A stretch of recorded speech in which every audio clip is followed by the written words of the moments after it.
ಎಲ್ರಿಗೂ ನಮಸ್ಕಾರ. ಕುವೆಂಪು ವಿವಿ ಕನ್ನಡ ಅಧ್ಯಾಪಕರ ವೇದಿಕೆ, ಕಡೆಕೊಪ್ಪಲು ಪ್ರತಿಷ್ಠಾನ ಮತ್ತು ಕನ್ನಡ ವಿಭಾಗ, ಸಹ್ಯಾದ್ರಿ ವಿಜ್ಞಾನ ಕಾಲೇಜು ಕೂಡಿ ಒಂದು ಜಾನಪದ ದಿಕ್ಕು ದೆಸೆ ಅನ್ನುವ ನೆಲೆಯಲ್ಲಿ ಒಂದು ಚರ್ಚೆ ಸಂವಾದ ಮಾಡೋದಕ್ಕೆ ನಿಮ್ಮನ್ನೆಲ್ಲರನ್ನೂ ಸೇರಿಸಿದ್ದಾರೆ. ಬಹುಶಃ ದಿಕ್ಕು ದೆಸೆ ಅಂತ ಬಂದಾಗ ಅದು ಎಂಡು ಅಂದರೆ ಇನ್ನು ಕೊನೆಯ ಸ್ಟೇಜಲ್ಲಿ ಬಂದಾಗ ಈ ಪದದ ಬಳಸ್ತೀವಿ, ಅವ್ರು ದಿಕ್ಕು ದೆಸೆ ಇಲ್ದಂಗೆ ಆಯಿತು ಅಂತ. ಅಂದರೆ ಬಹುಶಃ ಇದು ಸಾಂಕೇತಿಕ ಅಂತ ನನಗೆ ಅನ್ನಿಸ್ತಿದೆ. ಯಾಕೆ ಅಂತಂದರೆ ಕರ್ನಾಟಕದ ಸಂದರ್ಭದಲ್ಲಿ ಬೋರ್ಲಿಂಗೇ ಸರ್ ಇದ್ದಾರೆ, 70-80ರ ದಶಕದಲ್ಲಿ ಅಥವಾ 95ರ ತನಕ ಕರ್ನಾಟಕದಲ್ಲಿ ಜಾನಪದ ವಿದ್ವಾಂಸರು ಒಂದು ದೊಡ್ಡ ಪಡೆ ಇತ್ತು. ವಿ ಶ್ರೀರಾಮಚಂದ್ರಗೌಡರಿಂದ ಹಿಡ್ಕೊಂಡು ಜಿ ಶಂಪ ಅವರು, ನಾಗೇಗೌಡರು, ಒಂದು ಹಿಂಗೆ ಹೇಳೋದಕ್ಕೆ ದೊಡ್ಡ ಪಡೆ ಇತ್ತು. ಸೊ ಈಗ ನೋಡಿದರೆ ಅದೊಂಥರ ಎಲ್ಲೋ ಪೂರ್ತಿ ಡಿಕ್ಲೈನ್ ಆಗಿ ಈಗ ಕೊನೆಗೇನೋ ನಾವು ಒಂಥರ ಆ ಕೊನೆ ಸ್ಟೇಜಿಗೆ ಬಂದಿವೇನೋ ಅನ್ನೋ ಥರ ಭಾವನೆ ಆಗ್ತಿದೆ. ಸೊ ಒಂಥರ ಜೋರು ಮಳೆ ಬಂದು ರಪ್ ಅಂತ ನಿಂತಂಗೆ ಫೀಲ್ ಆಗ್ತಿದೆ ಜಾನಪದ ಕ್ಷೇತ್ರದಲ್ಲಿ. ಸೊ ಆ ಕಾರಣಕ್ಕೂ ಬಹುಶಃ ಮುತ್ತಯ್ಯ ಅವರು ದಿಕ್ಕು ದೆಸೆ ಅಂತ ಇಟ್ಟಿರ್ಬೋದೇನೋ ಅಂತ ಅನಿಸುತ್ತೆ. ಬಟ್ ನಾನು ಭಾಷಾವಾದಿ ಆಗಿರೋ ಕಾರಣಕ್ಕೆ ಅದನ್ನು ಬೇರೆ ರೀತಿಯಲ್ಲೇ ಚರ್ಚೆ ಮಾಡ್ಬೋದು ಅಂತ ನನಗನ್ಸುತ್ತೆ. ವೇದಿಕೆ ಮೇಲೆ ಎಲ್ಲ ಹಿರಿಯರಿಗೆ ನಮಸ್ಕಾರ ಮಾಡ್ತಾ, ಮತ್ತು ಬೆಳಿಗ್ಗೆ ಶರತ್ ಅನಂತಮೂರ್ತಿ ಸರ್ ಮತ್ತು ಎಚ್ ಬೋರ್ಲಿಂಗೇ ಸರ್ ತುಂಬ ಸೂಕ್ಷ್ಮವಾದ ಕೆಲವು ವಿಷಯಗಳನ್ನ ಮಂಡಿಸಿದರು. ಸೊ ಅದೊಂಥರ ಜಗಲ್ಬಂದಿ ಥರ ಇತ್ತು. ನನಗೆ ಅವರು ಶರತ್ ಅನಂತಮೂರ್ತಿ ಮಾತಾಡೋದು ರಾಕ್ ಮ್ಯೂಸಿಕ್ ನೋಡಿದಾಗ ನನಗೆ ಅವರು ನೊಬೆಲ್ ಜನಪದದ ಒಬ್ಬ ಪೊಯೆಟ್, ನೊಬೆಲ್ ಪ್ರಶಸ್ತಿ ಪಡೆದಂತಹ ಬಾಬ್ ಡಿಲನ್ ಥರ ಕಾಣ್ತಾಯಿದ್ರು ಅವರು ಹೇರ್ ಸ್ಟೈಲು ಅದೆಲ್ಲ ನೋಡಿದ್ರೆ. ಸೊ ಅದರ ಬೆಳಗ್ಗೆ ಮಾತಾಡಿದ ಮಾತುಗಳ ಒಂದು ವಿಸ್ತರಣೆಯಾಗಿ ಒಂದಷ್ಟು ಚರ್ಚೆಗಳನ್ನು ಮಾಡ್ಬೋದು ಅಂತ ಅನಿಸುತ್ತೆ. ಸೊ ಇಲ್ಲಿ ಹಿರಿಯ ವಿದ್ವಾಂಸರಿದ್ದರೆ, ಅಧ್ಯಾಪಕರಿದ್ರಿ, ಮತ್ತು ಹೆಚ್ಚಿನ ಸಂಖ್ಯೆಯಲ್ಲಿ ವಿದ್ಯಾರ್ಥಿಗಳಿದ್ರಿ. ಸೊ ಹಂಗಾಗಿ ಇಲ್ಲಿ ಬಹುಸಂಖ್ಯಾತರಿಗೆ ಹೆಚ್ಚು ಮಾನ್ಯತೆ ಇರೋದರಿಂದ ನಾನು ವಿದ್ಯಾರ್ಥಿಗಳನ್ನೇ ಗಮನದಲ್ಲಿಟ್ಕೊಂಡು ಕೆಲವು ಮಾತುಗಳನ್ನು ಆಡೋದಕ್ಕೆ ಟ್ರೈ ಮಾಡ್ತೀನಿ. ಮೊದಲನೇದಾಗಿ ನನ್ನ ಕ್ಷೇತ್ರ ಕಾರ್ಯದ ಒಂದು 2-3 ಸಂಗತಿಗಳ ಮೂಲಕ ಪ್ರವೇಶ ಮಾಡೋದು ಹೆಚ್ಚು ಸೂಕ್ತ ಅಂತ ಅನಿಸುತ್ತೆ. ಒಂದು ಅಂದರೆ ಈಗ ಜಾನಪದ ಅಂದರೆ ನಮಗೆ ಆವಾಗ ಆಗೋಗಿದ್ದು ಅನ್ನೋ ಫೀಲ್ ಇಟ್ಕೊಂಡೆ ಮಾತಾಡ್ತಿದ್ದೀವಿ. ಬಟ್ ಈಗ ಅದರ ಮೂಮೆಂಟ್ ಹೆಂಗಿದೆ ಅಂತ ನೋಡ್ತಾ ನಾವು ಒಂದಷ್ಟು ಹಿಂದಕ್ಕೆ ಹೋದರೆ ಚೂರು ನಮ್ಗೆ ಬೇರೆ ಅರ್ಥ ಆಗ್ಬೋದು ಅಂತ. ಕಳೆದ ವರ್ಷ ನಾನು ಕ್ಷೇತ್ರ ಕಾರ್ಯಕ್ಕೆ ಹೋದಂಥ ಒಂದು ಸಂದರ್ಭವನ್ನು ನಿಮಗೆ ನೆನೆಸ್ಕೊಳ್ತೀನಿ. ಯಾವುದು ಅಂತಂದರೆ ಬೆಳಗಾವಿ ಜಿಲ್ಲೆ ಸೌದತ್ತಿ ತಾಲೂಕಿನ ಯರಗಟ್ಟ ಭಾಗದ ಕೆಲವು ಹಾಡಿಕೆ ಜನಪದ ತಂಡಗಳನ್ನ ನಾನು ಭೇಟಿ ಮಾಡಿ ಅವ್ರನ್ನ ಇಂಟ್ರ್ಯೂ ಮಾಡ್ತಾಯಿದ್ದೆ. ಈಗ ಭಾಳ ಆಶ್ಚರ್ಯ ಆಗಿತ್ತು. ಏನು ಅಂತಂದರೆ ಆ ಹಾಡಿಕೆ ತಂಡಗಳು ಹಾಡೋದಕ್ಕೆ ಹೊರಡ್ತಾವಲ್ಲ, ಅವ್ರದ್ದೇ ಆದಂಥ ಒಂದು ಟ್ರ್ಯಾಕ್ಸ್ನ ಅಂದರೆ ಮಾಡ್ಕೊಂಡಿದ್ದಾವೆ. ಆ ಟ್ರ್ಯಾಕ್ಸ್ಗೆ ನಾನು ಹೋದಾಗ ಒಬ್ಬರು ಭಾಳ ಗಡಿಬಿಡಿಯಲ್ಲಿ ಇನ್ನೊಂದು ಹಾಡಿಕೆ ತಂಡಕ್ಕೆ ಹೋಗೋದಕ್ಕೆ ಅವರು ಜೋರಾಗಿದ್ದರು. ಅವ್ರ ಹತ್ರ ನಾನು ಮಾತಾಡಿದ ತಕ್ಷಣ ಅವ್ರ ಹಾಡಿಕೆ ಅವರು ಹೋಗೋದಕ್ಕೆ ರೆಡಿ ಆಗ್ತಿದ್ರು. ಹೆಂಗೆ ರೆಡಿ ಆಗ್ತಿದ್ರು ಅಂತಂದರೆ ಒಂದು 15 ಟ್ರಂಕ್ನ ದೊಡ್ಡ ಅವ್ರ ಮನೆ ಒಳಗೆ, ಅದು ಸಣ್ಣ ಮನೆ, ಆ ಸಣ್ಣ ಮನೆಗೆ ಪೇರ್ಸ್ ಇಟ್ಟಿದ್ದಾರೆ ಟ್ರಂಕ್ಗಳನ್ನ, ಒಂದು 10-15 ಟ್ರಂಕ್ಗಳು. ಆ ಟ್ರಂಕ್ಗಳನ್ನ ಟ್ರ್ಯಾಕ್ಸ್ನ ಫಸ್ಟು ಏರಿದ್ರು. ನನಗೆ ಇದೇನಿದು, ಇವ್ರು ಹಾಡಿಕೆಗೆ ಹೋಗ್ತಿದ್ದಾರೆ, ಇಷ್ಟು ಒಂದು 8-10 ಟ್ರಂಕ್ಗಳು ತಗೊಂಡು ಎಲ್ಲಿಗೆ ಹೋಗ್ತಿದ್ದಾರೆ ಅಂತ ಕೇಳಿದರೆ ಅಷ್ಟೋ ಟ್ರಂಕ್ಗಳು ತುಂಬಿಕೊಂಡಿರೋದು ಪುರಾಣಗಳ ಪುಸ್ತಕಗಳು. ಅರೆ, ಜಾನಪದ ಅಂದರೆ ಮೌಖಿಕ ಅಂತ ಹಿಂಗೇನೇನೋ ಓದ್ಕೊಂಡಿದ್ದೀವಿ, ಇವ್ರು ಇನ್ನೇನೋ ಬೇರೆ ಮಾಡ್ತಿದ್ದಾರಲ್ಲ. 8-10 ಟ್ರಂಕ್ಗಳು ತುಂಬ ನಾನು ತೆಗೆಸಿ ನೋಡಿದರೆ ಗರುಡ ಪುರಾಣದಿಂದ ಹಿಡಿದು ವಿಷ್ಣು ಪುರಾಣದಿಂದ ಹಿಡಿದು ಹಾಲುಮತ ಪುರಾಣದ ತನಕ ಜನಪದ ನಮ್ಮ ಅಧ್ಯಯನ ಮಾಡಿದ ಕೆಲವು ಪುಸ್ತಕಗಳಿಂದ ಹಿಡ್ಕೊಂಡು ಅಷ್ಟು ಪುರಾಣಗಳು ಪುಸ್ತಕಗಳು ಇದೆ. ನನಗೆ ಕುತೂಹಲದಿಂದ ಯಾಕೆ ಇಷ್ಟೊಂದು ಪುಸ್ತಕಗಳು ಒಯ್ತಿದ್ದೀರಿ ಅಂತ ಕೇಳಿದರೆ ಅವ್ರು ಭಾಳ ಕುತೂಹಲಕಾರಿಯಾದ ಸಂಗತಿಗಳನ್ನ ನನ್ನ ಜೊತೆ ಶೇರ್ ಮಾಡಿದ್ರು. ಏನು ಅಂತಂದರೆ, ಸರ್ ಈಗ ನಾವು ಹಾಡಿಕೆಗೆ ಹೋಗ್ತೀವಲ್ಲ, ನಮ್ಮ ಎದುರು ತಂಡದವ್ರು ನಮಗೆ ಪ್ರಶ್ನೆ ಮಾಡ್ತಾರೆ. ನಮ್ಮ ಎದುರು ತಂಡದವ್ರು ನಾವು ಪ್ರಶ್ನೆ ಮಾಡಿದಾಗ ನಾವು ಅವ್ರಿಗೆ ಉತ್ತರ ಹೇಳಬೇಕು. ಉತ್ತರ ಹೆಂಗೆ ಹೇಳಬೇಕು? ಉತ್ತರಕ್ಕೆ ನಾವು ರೆಫರೆನ್ಸ್ ಕೊಡಬೇಕು. ಅವ್ರು ರೆಫರೆನ್ಸ್ ಅನ್ನೋ ಪದ ಬಳಸಿದ್ರೆ ನಾವು ಸಾಕ್ಷಿ ಕೊಡಬೇಕು ಅಂತ. ಏನು ಸಾಕ್ಷಿ? ಯಾವುದೋ ಒಂದು ಗರುಡ ಪುರಾಣದ್ದು ಒಂದು ಪ್ರಶ್ನೆ ಕೇಳ್ತಾರೆ ಎದುರು ತಂಡದವರು. ಇವ್ರು ಆ ಪ್ರಶ್ನೆಗೆ ಈ ತಂಡದವ್ರು ಉತ್ತರ ಹೇಳಬೇಕು. ಉತ್ತರ ಸುಮ್ಮನೆ ಹೇಳಿದ್ರೆ ನಡೆಯಲ್ಲ, ಅದು ಮಾನ್ಯತೆ ಇಲ್ಲ.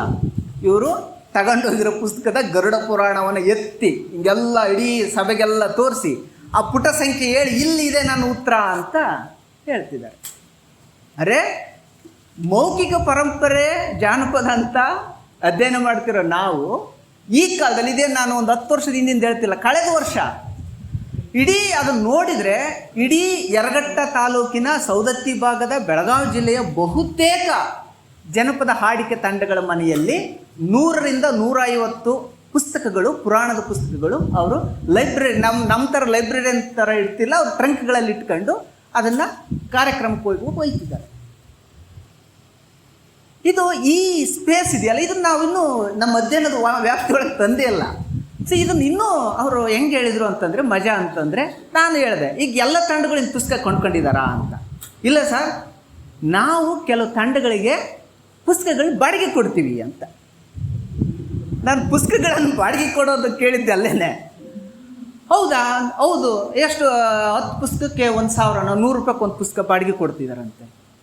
ಬಾಡಿಗೆ ತಗೊಂಡು ಇವ್ರು ಅವ್ರ ಹತ್ರ ಯಾವುದಿಲ್ಲ ಆ ಪುಸ್ತಕಗಳ ಬಾಡಿಗೆ ತಗೊಂಡು ಹೋಗಿ ಅವರು ಹಾಡಿ ಮತ್ತೆ ಅದನ್ನ ರಿಟರ್ನ್ ಮಾಡ್ತಾರೆ. ಇನ್ನೊಂದು ತಂಡದವ್ರನ್ನ ಕೇಳಿದೆ, ಹೌದ್ರಿ ಪುಸ್ತಕ ಬಾಡಿಗೆ ಕೊಡ್ತಾರಂತೆ, ನೀವು ಕೊಡ್ತೀರಾ ಅಂತ.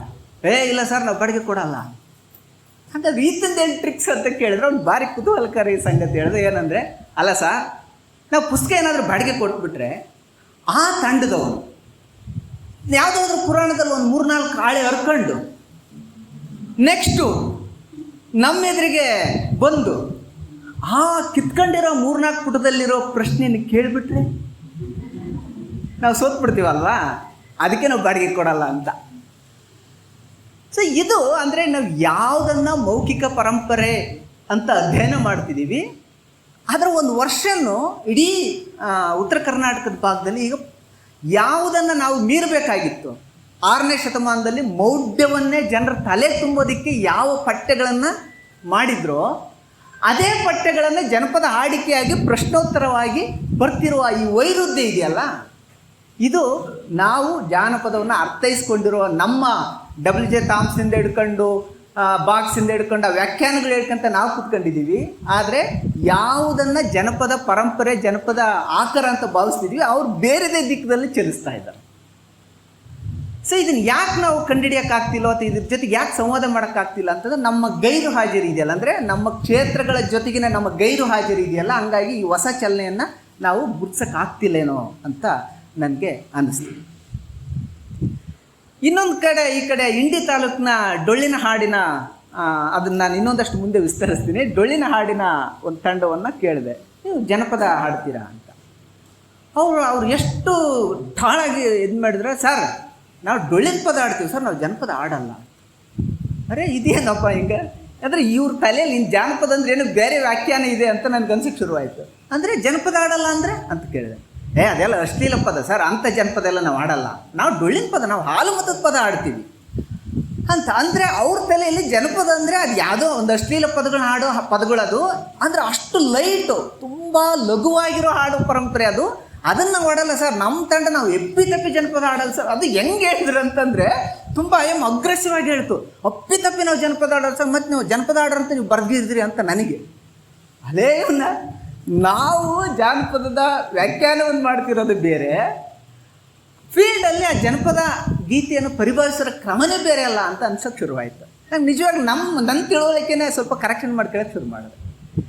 ಸೊ ಈ ಥರದ ಈ ಚಲನೆಗಳು ಇದೆ.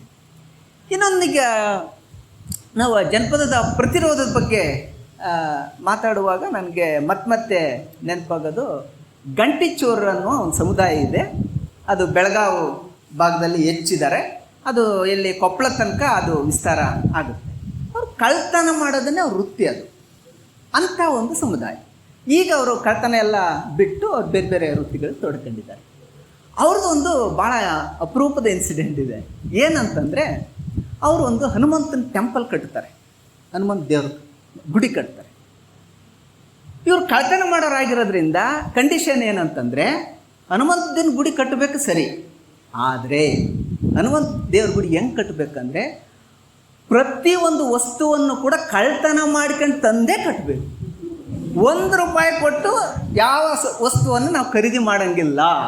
ಇಟ್ಟಿಗೆಯಿಂದ ಹಿಡಿದು ಸಿಮೆಂಟಿಂದ ಹಿಡಿದು ಏನೇನು ಕಟ್ಟೋದಕ್ಕೆ ಬೇಕಾಗುತ್ತೆ ಅದು ಪ್ರತಿಯೊಂದನ್ನು ಕಳ್ತನ ಮಾಡ್ಕೊಂಬಂದು ಪೇರಿಸಿ ಒಂದು ರಾತ್ರಿ ಸಂಜೆ ಶುರು ಮಾಡೋಕ್ಕೂ ಬೆಳಗ್ಗೆ ಗುಡಿ ಮುಗಿಸ್ಬಿಡೋದು. ಹೀಗೆ ತೀರ್ಮಾನ ಮಾಡ್ತಾರೆ. ಯಾಕೆ ಹಂಗೆ ತೀರ್ಮಾನ ಮಾಡ್ತಾರೆ ಅಂತಂದರೆ, ಪ್ರತಿ ಸಲ ಕಳ್ತನ ಮಾಡೋಕ್ಕೆ ಹೋಗೋದಕ್ಕಿಂತ ಮುಂಚೆ ಹನುಮಂತಗೆಲ್ಲ ಪೂಜೆ ಮಾಡಿ ಮೈ ತುಂಬ ಹೂವು ಅಂಟಿಸಿ ಅವರು ವರ ಕೇಳ್ತಾಯಿದ್ರು. ಆ ಹನುಮಂತ ವರ ಕೊಡ್ತಿದ್ದ. ಹೆಂಗೆ ವರ ಕೊಡ್ತಿದ್ದ? ಅಂಥ ವರನ ಅರ್ಥೈಸುವ ಒಂದು 63 ಥರದ ಅರ್ಥಗಳಿದ್ದಾವೆ. ಅವನು ಎಲ್ಲೆಲ್ಲಿಂದ ಹೂ ಬೀಳುತ್ತೋ ಅದಕ್ಕೆ ಇವರು ಒಂದು ಅರ್ಥ ಮಾಡ್ತಾರೆ. ಉದಾಹರಣೆ, ಬಾಲದಿಂದ ಹನುಮಂತನ ಬಾಲದಿಂದ ಒಂದು ಹೂ ಬಿದ್ದು ಬಿಡುತ್ತೆ. ಅವ್ರು ಅವತ್ತು ಕಳ್ತನಕ್ಕೆ ಹೋಗಲ್ಲ.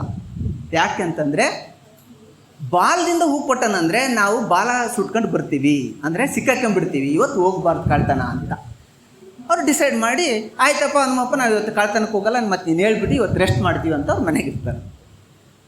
ಬಲಭುಜದಿಂದ ಹೂ ಕೊಟ್ಟ ಅಂತ ತಿಳ್ಕೊಳ್ರಿ, ಅವತ್ತು ಹೊಂಟ್ರೆ ಇವತ್ತು ಬಲಭುಜದಿಂದ ಹನುಮಂತ ಹೂ ಕೊಟ್ಬಿಟ್ಟಾನೆ, ಇವತ್ತು ಭರ್ಜರಿ ಕಳ್ತನ ಆಗುತ್ತೆ ಅಂತ ಹೋಗ್ತಾರೆ. ಅವತ್ತು ಆದರೆ ಬಂದು ಬೆಳಗ್ಗೆ ಹನುಮಂತರಾಯಿಗೆ ಮತ್ತೆ ಸಂವಾದ ಮಾಡೋದು, ಹನುಮಪ್ಪ ನೀನು ಬಲಭುಜದಿಂದ ಕೊಟ್ಟೆಲ್ಲ ಭಾರಿ ಚೆನ್ನಾಗಾಯ್ತು ಕಳ್ತನ ಅಂತ. ಅಕಸ್ಮಾತ್ ಸಿಕ್ಕೈಕೊಂಡ್ರೆ ಹನುಮಂತನ ಸುಮ್ಮನೆ ಬಿಡ್ತಾರೆ. ಬೆಳಗ್ಗೆ ಬರ್ತಾರೆ, ಏನಪ್ಪ ನಿನಗೆ ಹೆಚ್ಚಾಗ್ಬಿಡುತ್ತೆ, ನೀನು ಪೂಜೆ ಮಾಡಿದ್ದು, ಸುಳ್ಳು ಎಲ್ಲ ಹೂ ಕೊಡ್ತೀಯ ನೀನು ಬಲಭುಜಕ್ಕೆ ಕೊಟ್ಟಿ ಅನ್ನೋ ಕಾರಣಕ್ಕೆ ನಾವು ಕಳ್ತನಕ್ಕೆ ಹೋಗಿವಿ, ನೀನು ನಮ್ಗೆ ಹಿಡ್ದಾಕ್ಸ್ತೀಯ ಅಂತೇಳಿ ಅವತ್ತು ಪೂರ್ತಿ ಖಾರ ಹಚ್ಚಿಬಿಡೋದು. ಹನುಮಪ್ಪಗೆ ಎಲ್ಲ ಮೈ ತುಂಬ ಖಾರ ಹಚ್ಚಿ ಸ್ವಲ್ಪ ಸುಟ್ಕ ನಿನಗೆ ಬುದ್ಧಿ ಬರಲಿ ಅಂತ ಹನುಮಂತನಿಗೆ ಬುದ್ಧಿ ಬರ್ಸೋದು. ಸೊ ಈ ಥರದ ಹನುಮಂತನ ಜೊತೆಗಿನ ಸಂಬಂಧ ಇರೋದ್ರಿಂದ ಆ ಗುಡಿ ಕಟ್ಟೋದಕ್ಕೆಲ್ಲ ಸಿದ್ಧತೆ ಆಗುತ್ತೆ. ಸಿದ್ಧತೆ ಆದಮೇಲೆ ಕೊನೆಗೆ ಈ ಮಡ್ಗಿ ಒಂದು ಉಳಿಯುತ್ತೆ. ಮಡ್ಗಿ ಅಂದರೆ ಮೇಲಿಂದ ತೊಲೆ ಕಂಬ ಅವುಗಳು. ಇವುಗಳನ್ನ ಹೆಂಗಪ್ಪ ಇವು ಕೆತ್ಸಕ್ಕಲ್ಲ, ಇವ್ನು ರೆಡಿಮೇಡ್ ಕಳ್ತನ ಮಾಡ್ಕೊಂಬರೋದು ಹೆಂಗೆ ಅಂತ ನೋಡ್ತಾರೆ. ಅಲ್ಲಿ ಆ ಲಕ್ಷ್ಮೀಪುರದ ಹತ್ರ, ಲಕ್ಷ್ಮೇಶ್ವರದ ಹತ್ರ ಇರೋ ಹಳ್ಳಿ ಅದು ಬಾಲೆಹೊಸೂರು ಅಂತ. ಅದ್ರ ಪಕ್ಕಕ್ಕೆ ಸವಣೂರಲ್ಲಿ ನವಾಬ ಒಂದು ವಾಡೆಯನ್ನು ಕಟ್ಸೋದಕ್ಕೆ, ಒಂದು ಸಣ್ಣ ಅರಮನೆ ವಾಡೆಯನ್ನು ಕಟ್ಸೋದಕ್ಕೆ 4-5 ವರ್ಷಗಳಿಂದ ಎಲ್ಲ ಕಲಾವಿದರನ್ನೆಲ್ಲ ಕರೆಸಿ ಭಾಳ ಇವನ್ನೆಲ್ಲ ಮಾಡಿಟ್ಟಿದ್ದ.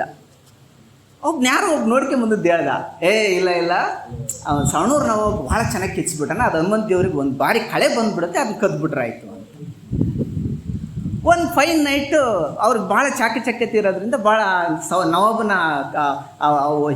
ಇವುಗಳನ್ನೆಲ್ಲ ಕದ್ಕೊಂಡು ಬಂದು ಆ ರಾತ್ರಿ ಇಡೀ ಸಂಜೆ ಶುರು ಮಾಡ್ತಾರೆ, ಬೆಳಗ್ಗೆಗೆ ಗುಡಿ ಕಟ್ಟಿ ಮುಗಿಸ್ಬಿಡ್ತಾರೆ. ಇನ್ನೇನು ಗುಡಿ ಕಟ್ಟಿ ಮುಗಿಸಿ ಎಲ್ಲ ಆಗಲೇ ಪಾಯಸ ಗೀಸ ಎಲ್ಲ ಮಾಡ್ಕೊಂಡು ಎಲ್ಲ ಹಂಚ್ತಾ ಇದ್ದಾರೆ.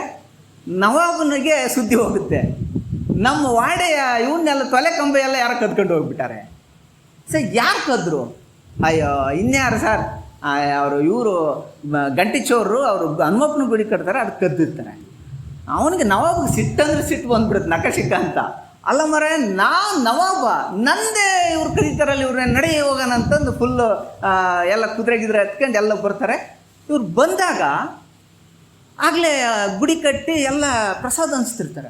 ಇವರೇ ನವಾಬ್ರು ಬಂದು ಪ್ರಸಾದ ಕೊಡ್ರಿ ಅಂತ ಪ್ರಸಾದ ಕೊಡೋಕೆ ಹೋಗ್ತಾರೆ. ನವಾಬ್ಗೆ ಸಿಟ್ಟು ಬಂದುಬಿಡುತ್ತೆ, ಇದೇನು ಪ್ರಸಾದ ಕೊಡೋದು, ನನ್ನ ಇದನ್ನೆಲ್ಲ ಕದ್ಕೊಂಡು ಬಂದು ಏನು ಮಾಡಿದೆ ನೀವು ಅಂತ. ಅವಾಗ ಅಂದರೆ ಸಮುದಾಯದ ಟ್ಯಾಕ್ಟಿಕ್ಸ್ ಹೆಂಗೆ ಮಾಡುತ್ತೆ ಅನ್ನೋದಕ್ಕೆ ನಾನು ಈ ಉದಾಹರಣೆ ತಗೊಂಡೆ. ಅದು ಪ್ರತಿರೋಧವನ್ನು ಹೆಂಗೆ ಒಡ್ತಾರೆ ಅಂತಂದು. ಆ ಸಮುದಾಯದ ಹಿರಿಯ ಬಂದು, ನವಾಬ್ರೆ ಫಸ್ಟು ಪಾಯಸ ತಿನ್ನಿರಿ, ಆಮೇಲೆ ಅದು ಏನಂತ ಕತೆ ಹೇಳ್ತೀವಿ ಅಂತ. ಅವನಿಗೆ ಸಿಟ್ಟಂದ್ರೆ ಸಿಟ್ಟು, ಅವ್ನು ಪಾಯಸ ತಿನ್ನೋಕ್ಕೆ ಮನಸ್ಸಿಲ್ಲ. ನೋಡ್ತಾನೆ ಆಗಲೇ ಎಲ್ಲ ಗುಡಿಗೆ ಹಾಕಿಬಿಟ್ರ, ಎಲ್ಲ ಮಡ್ಡಿಗೆಲ್ಲ ಹಾಕಿ ಎಲ್ಲ ನೀಟಾಗಿ ಕಟ್ಟಿಬಿಟ್ರ. ಅವಾಗ ಅವನು ಹೇಳ್ತಾನಂತೆ, ಏನಿಲ್ಲ ನವಾಬ್ರೆ, ಗುಡಿಗೆ ಎಲ್ಲ ಕಳ್ತನದಿಂದ ಕಟ್ಟಬೇಕಂತ ಹನುಮಂತನೇ ಹೇಳಿದ್ದ, ಅದೇ ನಾವು ಮಾಡಿರೋದಲ್ಲ. ಹನುಮಂತ ಹೇಳ್ದ, ನೋಡಪ್ಪ ನೀವು ಗುಡಿ ಕಟ್ಟೋದಾದರೆ ನೀವೇನು ಕಳ್ತನ ಮಾಡಿ ನೀವು ಇಷ್ಟು ದಿನ ಕಳ್ತನ ಮಾಡೋಕ್ಕೆ ನಾನು ಸಪೋರ್ಟ್ ಮಾಡಿದ್ದೀನಿ, ನೀವು ಕಟ್ಟೋದಾದರೆ ಕಳ್ತನ ಮಾಡಿದ ವಸ್ತುಗಳಿಂದ ಕಟ್ಟ್ರಿ ಅಂತ ಹೇಳಿದ್ದ. ಆಮೇಲೆ ಎಲ್ಲ ಸಂಗ್ರಹ ಮಾಡಿದರೆ ಈ ತೊಲೆ ಕಂಬಂದು ಸಿಗಲಿಲ್ಲ. ಒಂದಿನ ರಾತ್ರಿ ನನ್ನ ಕನಸಿಗೆ ಬಂದು ಹೇಳ್ದ, ಸವಣೂರು ನವಾಬ ಕೆತ್ತಿಸಿಟ್ಟಾನೆ, ತಗೊಂಬಂದು ಕಟ್ಟಿಬಿಡ್ರಿ, ಅವನಿಗೆ ಸವಣೂರು ನವಾಬ ನಾನು ಬೇಕಾದ್ರೆ ಹೇಳ್ಕೊಂತೀನಿ ಅಂತ ಅಂದ. ಹನುಮಂತ ಹೇಳಿದಂತ ನಾವು ತಗೊಂಬಂದು ಕಟ್ಟಿವಿ, ಬೇಕಾದ್ರೆ ನೀವು ಕಿತ್ಕೊಂಡು ಹೋಗು, ನೀನುಂಟು ಹನುಮಂತುಂಟು, ನಮ್ಗೆ ಸಂಬಂಧನೇ ಇಲ್ಲ ಅಂದ್ರೆ. ಅವನಿಗೆ ನಕಶಿಕಾಂತ ಸಿಟ್ಟು ಬಂದು ಗುಡಿ ಕಿತ್ತರೆ ಕೇಳಂಗಿಲ್ಲ. ಅಂದರೆ ಅವ್ನು ಎಂಥ ಇಕ್ಕಟ್ಟು ಸೃಷ್ಟಿ ಮಾಡಿದ್ರಂದರೆ, ಅವನು ಸಿಟ್ಟಾಗಿ ಮೈಯೆಲ್ಲ ಪರ್ಚ್ಕೊಂಡು ಏನೇನೋ ಮಾಡ್ಕೊಂಡು ಏನೂ ಮಾಡೋಕ್ಕಾಗಂಗಿಲ್ಲ. ಇವ್ರು ನಾವು ಹೇಳಿದೆ, ನಮಗೆ ಸಂಬಂಧ ಇಲ್ಲ ಸರ್, ನೀನುಂಟು, ನೀನು ನವಾಬ್ ಉಂಟು, ನೀನು ಹನುಮಂತ ಉಂಟು, ನೀವಿಬ್ರು ಏನಾರು ಮಾತಾಡ್ಕೇಳ್ರಿ. ಆತ ಹೇಳೇನಂತ ನಾವು ಕಳ್ತನ ಮಾಡ್ಕೊಂಬಂದ್ವಿ, ಆತ ಹೇಳಿದ್ರೆ ನಾವು ತರ್ತಿರ್ಲಿಲ್ಲ. ಈ ತಂತ್ರಗಾರಿಕೆ ಇದೆಯಲ್ಲ ಎಷ್ಟು ವಂಡರ್ಫುಲ್ ಆಗಿದೆ ಅಂದರೆ, ಕೊನೆಗೆ ಅವನು ಇನ್ನೇನು ಮಾಡೋಕ್ಕಾಗದೆ ತನ್ನ ಇದು ಸಿಟ್ಟನ್ನು ಹೆಂಗೆಂಗೋ ಮಾಡ್ಕೊಂಡು ಹೋಗ್ತಾನೆ. ಸೊ ಇದು ಸಮುದಾಯದ ಒಳಗೆ ಇರುವ ಪ್ರತಿರೋಧವನ್ನು ಈ ರೀತಿ ನಾವು ಬೇರೆ ಬೇರೆ ನೆಲೆಯಲ್ಲಿ ಚರ್ಚೆ ಮಾಡೋ ಅಗತ್ಯ ಇದೆ ಅಂತ ನನಗಾದರೂ ಅನ್ನಿಸ್ತಿದೆ. ಸ್ನೇಹಿತರೆ, ಇದು ಶಿಬಿರ ಆಗಿರೋದ್ರಿಂದ, ವಿದ್ಯಾರ್ಥಿಗಳೇ ಇರೋದ್ರಿಂದ ನಾನು ಕೆಲವು ಬೇಸಿಕ್ ಆದ ಫಂಡಮೆಂಟಲ್ ಆಗಿರೋ ಕೆಲವು ಪ್ರಶ್ನೆಗಳನ್ನ ಎತ್ಕೊಂಡು ಅದಕ್ಕೆ ಉತ್ತರ ಕೊಡೋದು ಹೆಚ್ಚು ಸೂಕ್ತ ಅಂತ ನನಗೆ ಅನಿಸುತ್ತೆ. ಏನದು ಅಂತಂದರೆ, ಮೊದಲನೇದು ಜಾನಪದ ಅಂದರೆ ಏನು ಅಂತ. ಸೊ ಮತ್ತೆ ಶುರು ಮಾಡಿದ್ರೆ ಫೋಕ್ಲೋರು ಪದ ಗಿದೆ ಅಂತ ದಯವಿಟ್ಟು ವಿದ್ಯಾರ್ಥಿಗಳು ಅಂದ್ಕೋಬೇಡ್ರಿ. ನಾನು ಅದಕ್ಕೆ ಆ ವೆಸ್ಟರ್ನ್ ಕಾನ್ಸೆಪ್ಟ್ಗಳಿಗೆ ಹೋಗೋದೇ ಇಲ್ಲ. ಸೊ ಹಾಗಾದ್ರೆ ಜಾನಪದ ಅಂದರೆ ಏನು? ನಾನು ಹೇಳ್ದಂಗೆ ನಮ್ಮ ಪಾಠಗಳೆಲ್ಲ WJ ಥಾಮ್ಸ್ನಿಂದ ಫೋಕ್ಲೋರ್ ವರ್ಡ್ ಕಾಯಿನ್ ಆಯಿತು, ಆ ಥರದ್ದೆಲ್ಲ ನಾವು ಪಾಠಗಳೆಲ್ಲ ಕೇಳ್ಕೊಂಡು ಬಂದಿದ್ದೀವಿ. ಸೊ ನಾನು ಕೂಡ ಅದೇ ಥರದ ಪಾಠಗಳನ್ನ ಕೇಳ್ಕೊಂಡು ಬಂದಿದ್ದೀನಿ. ಸೊ ನಾನು ಕಳೆದ 20 ವರ್ಷದಲ್ಲಿ ಜಾನಪದವನ್ನು ಅಧ್ಯಯನ ಮಾಡ್ತಾ ಮಾಡ್ತಾ ಮಾಡ್ತಾ ನನಗೆ ಈ ವ್ಯಾಖ್ಯಾನ ಮತ್ತೆ ಕಾಡ್ತಾ ಇತ್ತು, ಏನು ಜಾನಪದ ಅಂದರೆ. ಸೊ ಈ ಕಾಡುವಿಕೆಯಿಂದ ನಾನು ಕಂಡುಕೊಂಡಿದ್ದು ಭಾಳ ಸರಳವಾದ ಒಂದು ವ್ಯಾಖ್ಯಾನ. ಏನಂತಂದರೆ, ಜಾನಪದ ಅಂತಂದರೆ ಜನರು ತಮ್ಮ ಮನೋರಂಜನೆಯನ್ನು, ಸುಖವನ್ನು, ದುಃಖವನ್ನು, ನೆನಪುಗಳನ್ನು, ಅವರ ಜ್ಞಾನವನ್ನು ಇನ್ನೊಬ್ಬರ ಜೊತೆ ಶೇರ್ ಮಾಡ್ಕೊಳ್ಳೋದಕ್ಕೆ ಕಂಡುಕೊಂಡಿರುವಂಥ ಒಂದು ಮಾಧ್ಯಮ. ಫೋಕ್ಲೋರ್ ಅಂದರೆ ಏನಲ್ಲ ನಿಮ್ಗೆ, ಅಂದರೆ ನಾವು ಅದಕ್ಕೆ ವಿವರಣೆಗಳು ನೂರಾರು ವಿವರಣೆ ಕೊಡ್ಬೋದು. ಅದು ಹಾಡು, ಕತೆ, ಗೀತೆ, ಆಚರಣೆ, ನೂರಾರು ವಿವರಣೆಗಳು ಕೊಡಿ. ಆದರೆ ಕೋರ್ ಐಡಿಯಾ ಏನಂತಂದರೆ ಒಂದು ಮಾಧ್ಯಮ. ಅಂದರೆ ಜಾನಪದ ಅನ್ನೋದು ಒಂದು ಮಾಧ್ಯಮ. It's like A media. ಇದು ಯಾರ ಮೀಡಿಯಾ ಅಂತಂದರೆ ಜನರು ತಾವೇ ಕಟ್ಟಿಕೊಂಡಿರುವಂಥ ಒಂದು ಮಾಧ್ಯಮ. ಸೊ ಮಾಧ್ಯಮ ಅಂತ ಆದಮೇಲೆ ನಮಗೊಂದು ಪ್ರಶ್ನೆ ಬಂತು. ಎರಡನೇ ಪ್ರಶ್ನೆ ನಮಗೆ ಎದುರಿಗೆ ಬರುತ್ತೆ. ಅದು ಏನು ಪ್ರಶ್ನೆ ಅಂತಂದರೆ, ಸರಿ, ಜಾನಪದ ಅಂತಂದರೆ ಒಂದು ಮಾಧ್ಯಮ ಅಂತ ಹೇಳಿದೆ, ಹಂಗಾದರೆ ಅದೇ ಜನರಿಗೆ ವಿರುದ್ಧವಾದ ಅನೇಕ ಸಂಗತಿಗಳು ಈ ಜನಪದದಲ್ಲಿದೆಯಲ್ಲ, ಅದು ಹೆಂಗೆ? ಹೌದಲ್ಲ, ಜನಪದರೇ ಕಟ್ಕೊಂಡಿರೋ ಮಾಧ್ಯಮ ಅಂತ ನಾನು ಹೇಳಿದೆ. ಆದರೆ ಜನರಿಗೆ ವಿರುದ್ಧವಾಗಿರುವಂತಹ ಎಷ್ಟೊಂದು ಸಂಗತಿಗಳು ಅದರೊಳಗಿದೆ. ಅದು ಹೆಂಗೆ ಬಂತು? ಈಗ ಉದಾಹರಣೆ ಸೋಪಾನ ಪದಗಳನ್ನ ನೀವೆಲ್ಲರೂ ಕೇಳಿದಿರಿ ಅಂತ ಅನ್ಕೋತೀನಿ. ಅದು ಕೇಳಿ ಅವು ಸೌದೋಗಿರೋದ್ರಿಂದ, ಆ ಸೌದ ಹಾಡುಗಳಾಗಿರೋದ್ರಿಂದ ಅದು ಏನು ಹೇಳ್ತಾರೆ ಅಂತ ನಮ್ಗೆ ಗೊತ್ತಾಗಲ್ಲ. ಅದು ಒಂಥರ ಸೌದಿರೋ ರೂಪ ಥರ ಕಾಣುತ್ತೆ. ಬಟ್ ಅದರಲ್ಲಿ ಏನು ಭಾಳ ಕ್ಲಿಯರ್ ಆಗಿದೆ ಏನು ಅಂತಂದರೆ, ಅದು ನನ್ನ ಪ್ರಕಾರ ಟರ್ಮ್ಸ್ ಆ್ಯಂಡ್ ಕಂಡೀಷನ್ಸ್. ಮದುವೆ ಆಗುವಾಗ ಹುಡುಗಿಗೆ, ಮೈ ನೆರೆತಾಗ ಹುಡುಗಿಗೆ ಮಹಿಳೆಯರು ಹೇಳುವ ಅದು ಒಂದು ರೀತಿ ಅಗ್ರಿಮೆಂಟು. ಅಂದರೆ ಆ ಹಾಡಿನ ಮೂಲಕ ಅದನ್ನ ಒಪ್ಪಿಸೋದು.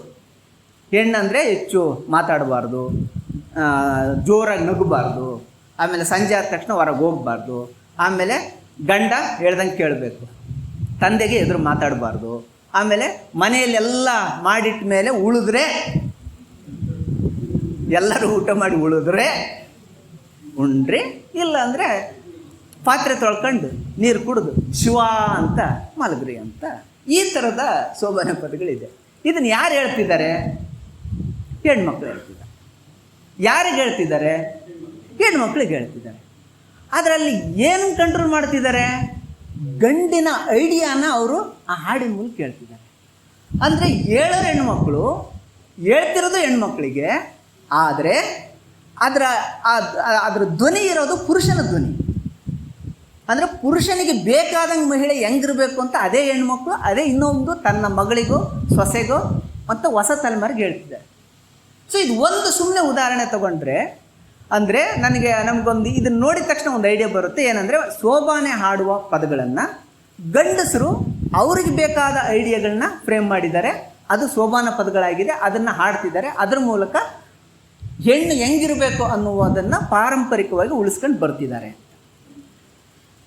ಸೊ ಅಂದರೆ ನಮಗೆ ಒಂದು ಕ್ಲಾರಿಟಿ ಬಂತು. ಏನು ಕ್ಲಾರಿಟಿ ಅಂತಂದರೆ, ಜಾನಪದ ಅಂದರೆ ಒಂದು ಮಾಧ್ಯಮ, ಆದರೆ ಆ ಮಾಧ್ಯಮವನ್ನು ಕಾಲಕ್ಕೆ ಆಳುವ ಏಜೆನ್ಸಿಗಳು ಆ ಮಾಧ್ಯಮವನ್ನು ಭಾಳ ಚೆನ್ನಾಗಿ ಬಳಸ್ಕೊಂಡಿದ್ದಾರೆ.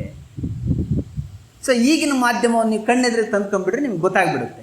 ಈಗಿನ ಮಾಧ್ಯಮವನ್ನು ಆಳುವ ರಾಜಕೀಯ ಪಕ್ಷಗಳು ಹೆಂಗೆ ತಮ್ಮ ಸಾಕು ನಾಯಿಗಳಾಗಿ ಮಾಡ್ಕೊಂಡು ಅವು ಹೇಳ್ದಂಗೆ ಕೇಳಂಗೆ ಮಾಡ್ಕೊಂಡಿದ್ದಾರೋ ಮಾಧ್ಯಮಗಳನ್ನು, ಅದೇ ಥರ ಜನರು ಕಟ್ಟಿಕೊಂಡ ಮಾಧ್ಯಮವನ್ನು, ಯಾಕೆ ಅಂತಂದರೆ ಅದು ಅತ್ಯಂತ ಪರಿಣಾಮಕಾರಿ ಮಾಧ್ಯಮ, ಮತ್ತು ಜನರ ಆಲೋಚನೆಗಳನ್ನು ನಿರ್ಧರಿಸುವಂಥ ಮಾಧ್ಯಮ, ಜನರ ನಡೆನುಡಿಗಳನ್ನು ನಿರ್ಧರಿಸುವಂಥ ಮಾಧ್ಯಮ. ಇಷ್ಟು ಪರಿಣಾಮಕಾರಿಯಾಗಿರುವಂಥ ಜನರು ಕಟ್ಟಿಕೊಂಡ ಮಾಧ್ಯಮವನ್ನು ಕಾಲಕಾಲಕ್ಕೆ ಆಳುವ ಏಜೆನ್ಸಿಗಳು, ಅಂದರೆ ಒಂದು ಕಾಲಕ್ಕೆ ಪುರೋಹಿತಶಾಹಿಗಳು, ಇನ್ನೊಂದು ಕಾಲಕ್ಕೆ ರಾಜರು, ಯಾರ್ಯಾರು ಜನರನ್ನು ಹೆಂಗೆ ಟ್ಯೂನ್ ಮಾಡಬೇಕು ಆ ಟ್ಯೂನ್ ಎಲ್ಲವನ್ನು ಅವರದೇ ಮಾಧ್ಯಮವನ್ನು ಬಳಸ್ಕೊಂಡು, ಅವರದೇ ಹಾಡುಗಳನ್ನು ಬಳಸ್ಕೊಂಡು, ಅವರದೇ ಕಥೆಗಳನ್ನು ಬಳಸ್ಕೊಂಡು, ಅವರದೇ ನೃತ್ಯವನ್ನು ಬಳಸ್ಕೊಂಡು ಅದನ್ನು ಸೇರಿಸಿದ್ದಾರೆ. ಅಂದರೆ ಇಡೀ ಯಾವುದನ್ನು ನಾವು ಜಾನಪದ ಅಂತ ಕರಿತೀವಿ ಅದರೊಳಗೆ ಜನರನ್ನು ನಿಯಂತ್ರಿಸುವ ಆಶಯವೂ ಇದೆ, ಜನರು ತಮ್ಮದೇ ಆದಂಥ ಬಿಡುಗಡೆಯ ಆಶಯವೂ ಕೂಡ ಇದೆ. ಸೊ ನಮ್ಮ ಜಾನಪದ ಅಧ್ಯಯನದಲ್ಲಿ ಆಗಿರೋ ದೊಡ್ಡ ಮಿಸ್ಟೇಕ್ ಏನಂತಂದರೆ ಈ ಎರಡನ್ನು ಕ್ಲಬ್ ಮಾಡಿ ಅಧ್ಯಯನ ಮಾಡಿದ್ದೀವಿ. ಯಾವುದು ನಿಯಂತ್ರಕ ಆಶಯ, ಯಾವುದು ಬಿಡುಗಡೆಯ ಆಶಯ ಅನ್ನೋದನ್ನು ಬೈಫರ್ಗೇಷನ್ ಮಾಡಿ ಅದನ್ನು ನಾವು ವರ್ಗೀಕರಣ ಮಾಡಬೇಕಾಗಿತ್ತು ಇಂಡಿಯಾದಲ್ಲಿ. ಆದರೆ ದುರದೃಷ್ಟವಶಾತ್ ಬಾಕ್ಸ್ನ ವರ್ಗೀಕರಣ ಇಟ್ಕೊಂಡು ಅಧ್ಯಯನ ಮಾಡಿದ್ದೀವಿ. ನಾವು ವರ್ಗೀಕರಣ ಮಾಡಬೇಕಾಗಿದ್ದು ಇದನ್ನು. ಜನರು ಕಟ್ಟಿರೋದು ಯಾರು, ಜನರ ಹೆಸರಲ್ಲಿ ಅವರನ್ನು ನಿಯಂತ್ರಣ ಮಾಡಿರೋಕ್ಕೆ ಕಟ್ಟಿರುವ ಹಾಡು, ಕತೆ, ಗೀತೆ, ಒಗಟು. ನೋಡಿ ಎಷ್ಟು ಜಾತಿ ಕನ್ಸ್ಟ್ರಕ್ಟಿವ್ ಆದ ಗಾದೆಗಳಿದ್ದಾವೆ ಅಂತಂದರೆ ಹೆಂಗಿದಾವೆ ಅಂತಂದರೆ, ಒಂದು ಸಣ್ಣ ಗಾದೆ ನಮ್ಮ ಅಪ್ಪ ಹೇಳ್ತಿತ್ತು. ಅಂದರೆ ದಲಿತರಿಗೆ, ಹರಿಜನರಿಗೆ, ಮಾದಿಗರಿಗೆ ಹೇಳ್ತಿರೋವಂಥ ಒಂದು, ಅದು ನಾನು ನೆಗೆಟಿವ್ ಆಗಿ ಬಳಸ್ತಿಲ್ಲ. ಸೊ ಅದನ್ನ ಹೇಳ್ತಾ ಇದ್ದಂಥ ಒಂದು ಗಾದೆ ಏನಂತಂದರೆ, ಒಂದು ಸೂಜಿಯನ್ನು 9 ಜನ ಓರ್ತಾರೆ ಅಂತ. ನನಗೆ ಆಶ್ಚರ್ಯ ಆಯಿತು, ಒಂದು ಸೂಜಿಯನ್ನು 9 ಜನ ಯಾಕೆ ಓರ್ತಾರೆ, ಏನಿದು ಅಂತ. ನಮ್ಮ ಅಪ್ಪ ಹೇಳ್ತಿತ್ತು, ಏನಿಲ್ಲ, ಅವ್ರು ದಡ್ರಲ್ಲ, ಒಂದು ಸೂಜಿನ ಯಾರಿಗೂ ಮುಟ್ಸೋದಕ್ಕೆ ಕೊಡ್ತಾರಂತೆ. ಕೊಟ್ಟರೆ ಅವ್ರು ಏನು ಮಾಡ್ತಾರೆ, ಅವ್ರಿಗೆ ಹೆಂಗೆ ನಾನು ಒಯ್ಯಲ್ಲ ನೀನು ಒಯ್ಯಲ್ಲ ಅಂತಂದು ಅವ್ರಿಗೆಲ್ಲ ಚರ್ಚೆ ಆಯ್ತಂತೆ. ಅದಕ್ಕೊಂದು ದೊಡ್ಡದು ಈಚಲು ಬಡ್ಡಿ ಇತ್ತಂತೆ, ದೊಡ್ಡದು. ಆ ಈಚಲು ಬಡ್ಡಿಗೆ ಆ ಸೂಜಿನ ಚುಚ್ಕೊಂಡ್ರಂತೆ. ಒಂದು 15-20 ಜನ ಹೊರಲಾರ್ದು ಹೊತ್ಕೊಂಡು ಶ್ರಮಪಟ್ಟು ಹೋಗಿ ಮನೆಗೆ ಸೂಜಿ ತಲುಪಿಸಿ ಬಂದ್ರಂತೆ. ಸೊ ಇದು ಏನು ಹೇಳಿಸ್ತೇವೆ, ಒಂದು ಸೂಜಿ 9 ಜನ ಓದ್ತರು ಅಂತಂದರೆ ಅವ್ರಿಗೆ ಕನಿಷ್ಠ ಜ್ಞಾನ ಇಲ್ಲ, ಸೂಜಿಯನ್ನು ಆರಾಮಾಗಿ ತಗೊಂಡೋಗಿ ಕೊಡ್ಬೋದಂತ. ಅದಕ್ಕೆ ಅವ್ರು ಕೇರಿ ಒಂದು 10-15 ಜನ ಅದನ್ನ ಈಚಲು ಬಡ್ಡಿಗೆ ಅದನ್ನ ಸೂಜಿ ಚುಚ್ಕೊಂಡು ಅದನ್ನು ಎಲ್ಲರೂ ತಿಣಗ ಥರ ಒತ್ಕೊಂಡು ಹೋಗಿ ಅದು ತಲುಪಿಸಿದ್ರು ಅಂತ. ಸೊ ಇದು ಒಂದು ಗಾದೆ ಅಲ್ಲ, ಇಂಥವು 100 ಗಾದೆಗಳಿದೆ. ಜಾತಿಯನ್ನು ವಿಡಂಬನೆ ಮಾಡೋದು, ಆಮೇಲೆ ಯಾವುದು ಹೆಣ್ಮಕ್ಳ ಮೇಲೆ ಅಂತೂ ಸಿಕ್ಕಾಬಟ್ಟೆ ಇದೆ. ನೀವು ಆ ಗಾದೆಗಳನ್ನೇನಾದ್ರೂ ನೋಡ್ಕೊಂಡ್ಬಿಟ್ಟಿದ್ರೆ ಇವತ್ತು ನಮ್ಗೆ AC DC ಏನೇನು ಮಹಿಳೆಯರೆಲ್ಲ ಸಾಧಿಸಿದಾರಲ್ಲ ಆ ಯಾವುದೂ ಆಗ್ತಿರಲಿಲ್ಲ. ಎಷ್ಟು ಓದಿದ್ರೆ ಮುಸ್ರೆ ತಿಕ್ಕ ತಪ್ಪಿತ್ತ ಅನ್ನುವಂಥ ಒಂದು ನುಡಿಗಟ್ಟು. ಸುಮ್ಮನೆ ನನಗೆ ಅದನ್ನ ಯೋಚನೆ ಮಾಡೋದು ಭಯ ಆಗುತ್ತೆ. ಅದು ಒಂದು ನುಡಿಗಟ್ಟು ಇಂಡಿಯಾದ ಲಕ್ಷಾಂತರ ಹುಡುಗಿಯರ ಎಜುಕೇಷನ್ ಡಿಸ್ಕನೆಕ್ಟ್ ಮಾಡಿಬಿಟ್ಟಿದೆ. ಯಾಕಂದ್ರೆ ಆ ಐಡಿಯಾ ಬಂದಿದೆ ನೋಡ್ರಿ, ಎಷ್ಟು ಓದಿದ್ರೆ ಮುಸ್ರೆ ತಿಕ್ಕ ತಪ್ಪಿತ್ತೇನಂತ. ನೋಡ್ರಿ, ಇಡೀ ಮಹಿಳೆಯರ ಆರ್ಗನೈಸೇಷನ್ ಹೊಡೆಯಕ್ಕೆ 4 ಜಡೆ ಒಂದು ಕಡೆ ಸೇರೋದೇ ಇಲ್ಲ ಅಂತ. ಅದನ್ನು ಪಾಪ ಹೆಣ್ಮಕ್ಳು ನಂಬ್ಕೊಂಡ್ಬಿಟ್ಟಾರೆ. ಹೌದೌದು, ನಾವು 4 ಜನ ಸೇರಲ್ಲ ಅಂತ. ಹಂಗಲ್ಲದೆ ಇದ್ರೆ ಹೆಚ್ಚು ಕಡಿಮೆ ಕರ್ನಾಟಕದಲ್ಲಿ 1.5 ಲಕ್ಷಕ್ಕಿಂತ ಹೆಚ್ಚು ಮಹಿಳಾ ಸಂಘಗಳಿದ್ದಾವೆ, ಉಳಿತಾಯ ಸಂಘಗಳು. ಸೊ ಈ ಥರದ ಇವುಗಳಿದೆಯಲ್ಲ, ಅಂದರೆ ನಿಯಂತ್ರಕ ಆಶಯಗಳು, ಅಂದರೆ ಯಾರ್ಯಾರನ್ನು ಯಾವ ರೀತಿ ನಿಯಂತ್ರಣ ಮಾಡಬೇಕು, ಯಾರ್ಯಾರನ್ನು ಯಾವ ರೀತಿ ಇದು ಮಾಡಬೇಕು ಅಂತ. ಈ ಥರದ ನಿಯಂತ್ರಕ ಆಶಯಗಳು ನಮ್ಮ ಭಾರತದ ಕ್ಯಾಸ್ಟಿಯಸ್ ಸೊಸೈಟಿ ಆಗಿರೋದ್ರಿಂದ, ಪುರುಷ ಪ್ರಧಾನ ಮತ್ತು ಜಾತಿವಾದಿ ಸಮಾಜ ಆಗಿರೋದ್ರಿಂದ ಇಲ್ಲಿನ ಜಾನಪದ ಬೇರೆಯದೇ ಆದಂತಹ ಒಂದು ಐಡಿಯಾವನ್ನು ಕೊಡ್ತಿದೆ ಅಂತ ನನಗೆ ಅನ್ನಿಸ್ತಿದೆ.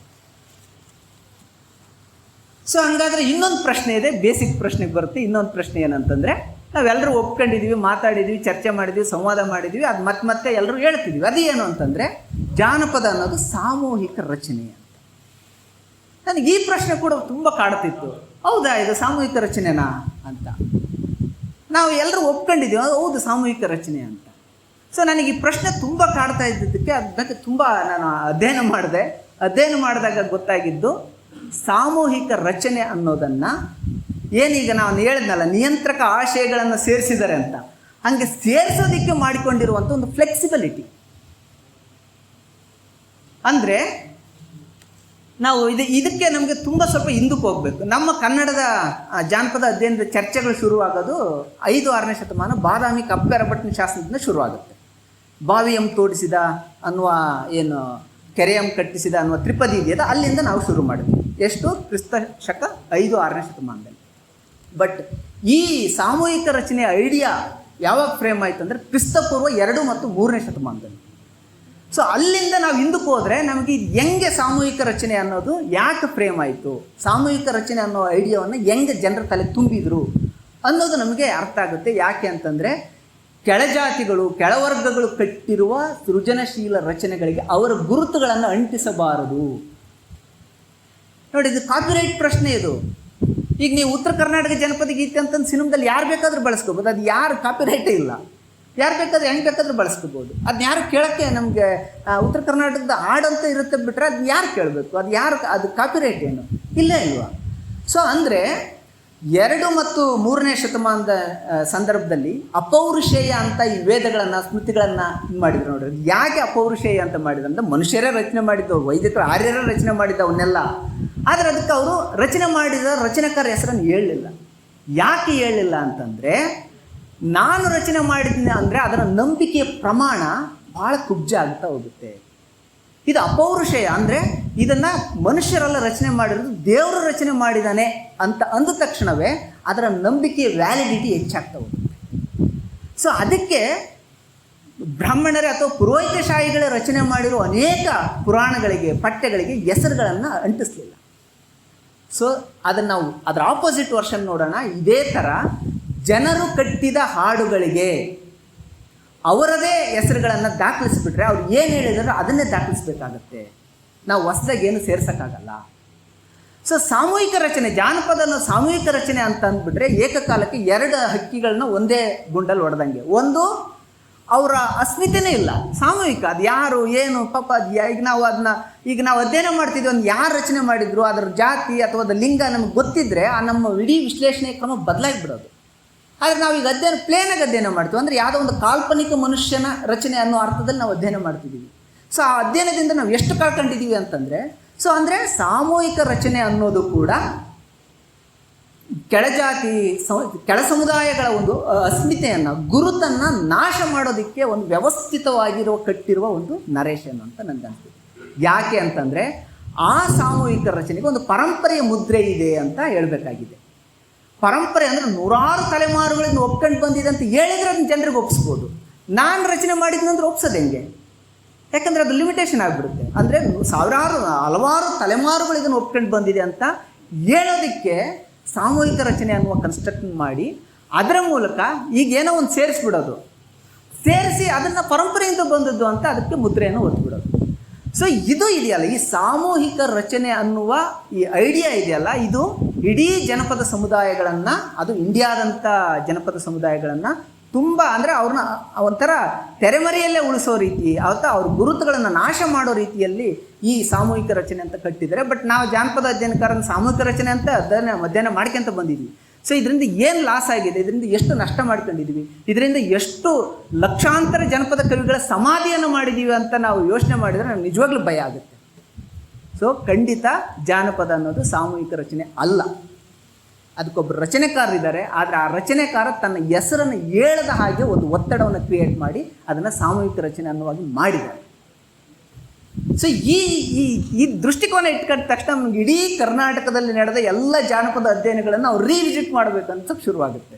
ಅರೆ ಇದೇನೋ ಬೇರೆ ಥರ ಇದೆಯಲ್ಲ, ಇದನ್ನೇನೋ ಬೇರೆ ಥರ ನೋಡಬೇಕು ಅಂತ.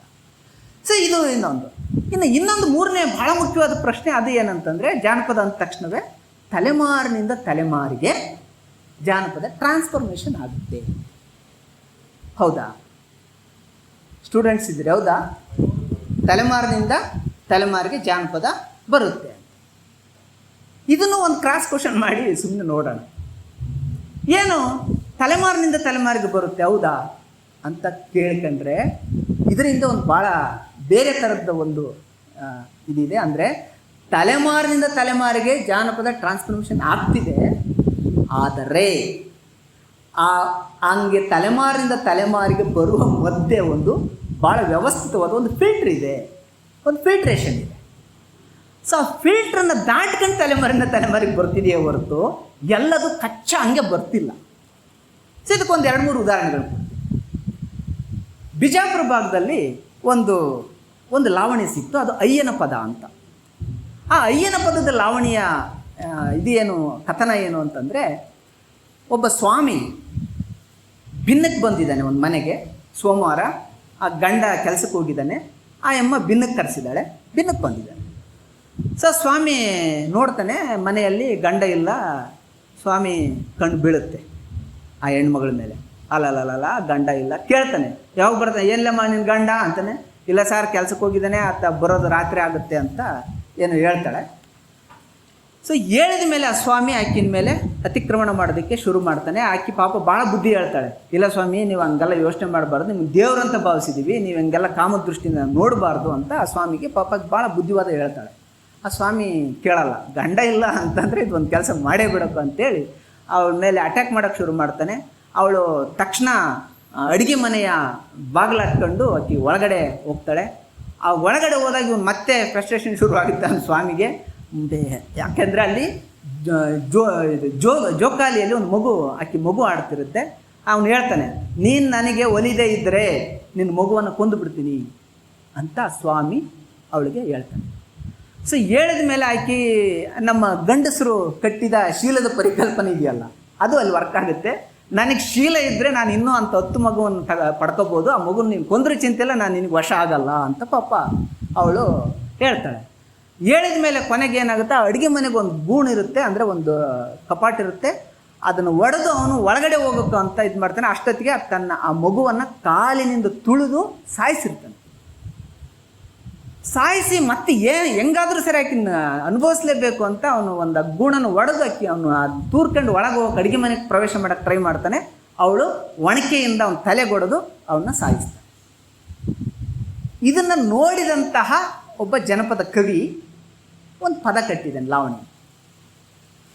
ಸೊ ಹೀಗೆ ಕಟ್ಟಿದ ಲಾವಣಿ, ಪದ ಕಟ್ಟಿದ ಒಬ್ಬ ಲಾವಣಿಕಾರನನ್ನು ಭೇಟಿ ಆದಾಗ ಆ ನಂತರ ಆ ಲಾವಣಿ ಅಲ್ಲಿಗೆ ನಿಂತು ಹೋಗುತ್ತೆ, ಅದು ಕಂಟಿನ್ಯೂ ಆಗಲ್ಲ. ಯಾಕೆ ಅಂತಂದರೆ ಅಲ್ಲಿ ಆ ಕವಿ ಹೇಳ್ತಾನೆ, ಇಲ್ಲ ಸ್ವಾಮಿ ನಾನು ಪದ ಕಟ್ಟಿದ ಮೇಲೆ ಇದು ಕೋರ್ಟಿಗೆ ಸಾಕ್ಷಿಯಾಗಿಬಿಡುತ್ತೆ ಅಂಥೇಳಿ ಇದನ್ನು ಎಲ್ಲ ತಂಡಗಳಿಗೆ ಊರುಗಳಲ್ಲಿ ಡಂಗುರ ಸಾರಿಸಿ ಈ ಪದ ಹಾಡಬಾರ್ದು ಅಂತ ನಿಷೇಧ ಇರುತ್ತೆ. ಅಂದರೆ ಇದನ್ನು ನೋಡಿದರೆ ಅಂದರೆ ಜಾನಪದದಿಂದ ಎಲ್ಲದೂ ಬಂದಿಲ್ಲ ಅಂತ ಅನ್ಸಕ್ಕೆ ಶುರುವಾಯಿತು ನನಗೆ.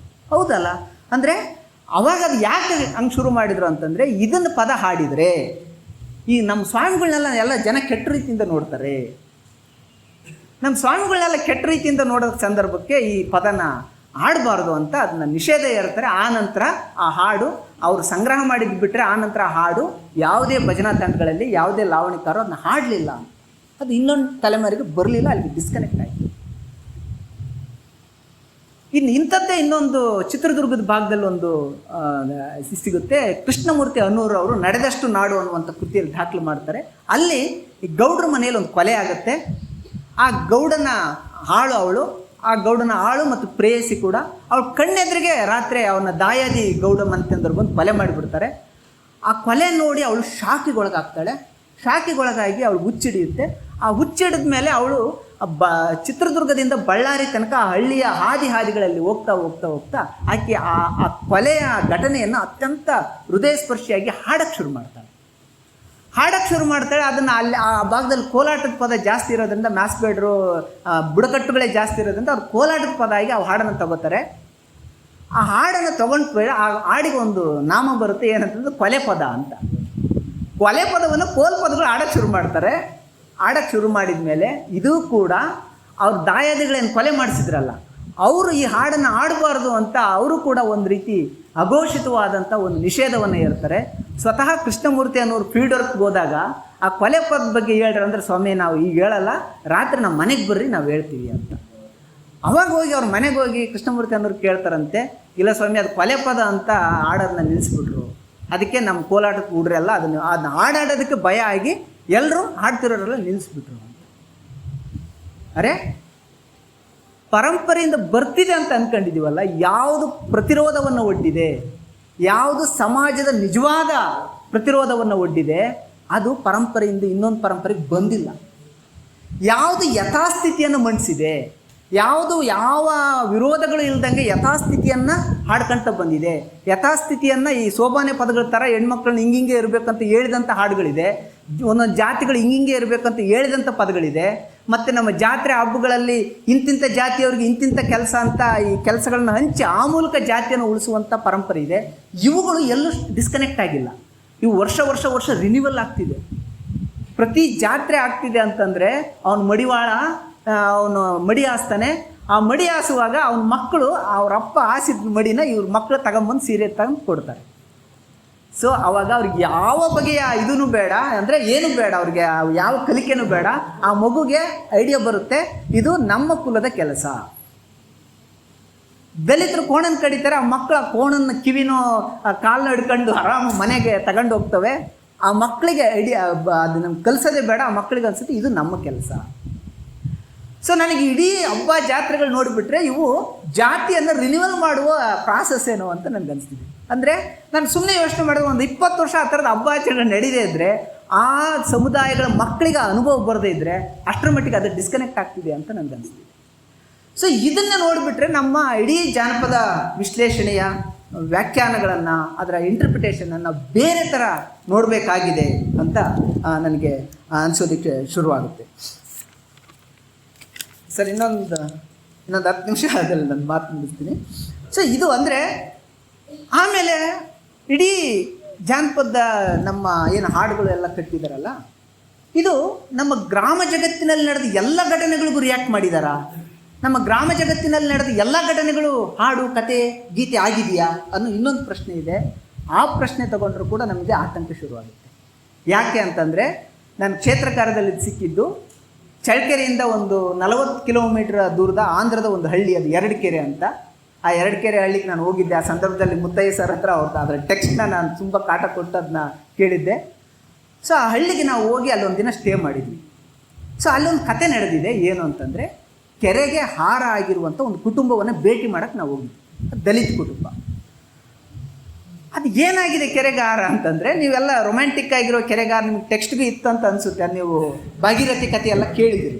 ಈ ಭಾಗೀರಥಿ ಕಥೆ ಕೇಳಿ ಇದನ್ನು ಕೇಳಿದ್ರೆ ನಿಮ್ಗೆ ಬೇರೆದ ಲೋಕ ಗೊತ್ತಾಗ್ಬಿಡುತ್ತೆ.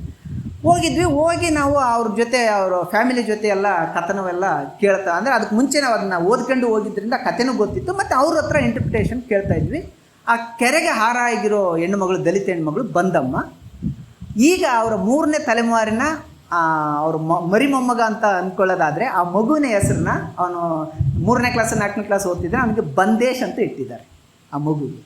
ಆ ಮೂಲಕ ಆ ಅಜ್ಜಿಯ ಹೆಸರನ್ನು, ಬಲಿಯಾದ ಬಂದಮ್ಮನ ಹೆಸರನ್ನು ಅವರು ಕಂಟಿನ್ಯೂ ಮಾಡ್ತಿದ್ದಾರೆ. ಸೊ ಇದ್ರ ಕತೆ ಏನು ಅಂತಂದರೆ, ಯಥಾ ಪ್ರಕಾರ ಕೆರೆ ಕೋಡಿ ಹೊಡಿತಿದೆ, ಅಂದರೆ ಕೆರೆ ತುಂಬ್ತಿದೆ. ಇದು ಇನ್ನೊಂದು ಥರ ಕೇಸು. ಈ ಭಾಗೀರಥಿ ಕೇಸಲ್ಲಿ ಕೆರೆನೇ ತುಂಬಲ್ಲ, ಮಳೆನೇ ಬರಲ್ಲ. ಇದು ಇನ್ನೊಂದು ಥರ ಕೇಸ್. ಏನಂದರೆ ಕೆರೆ ತುಂಬುತ್ತೆ, ಆದರೆ ನೀರು ನಿಲ್ಲಲ್ಲ, ಕೋಡಿ ಹೊಡೆದು ಬಿಡುತ್ತೆ.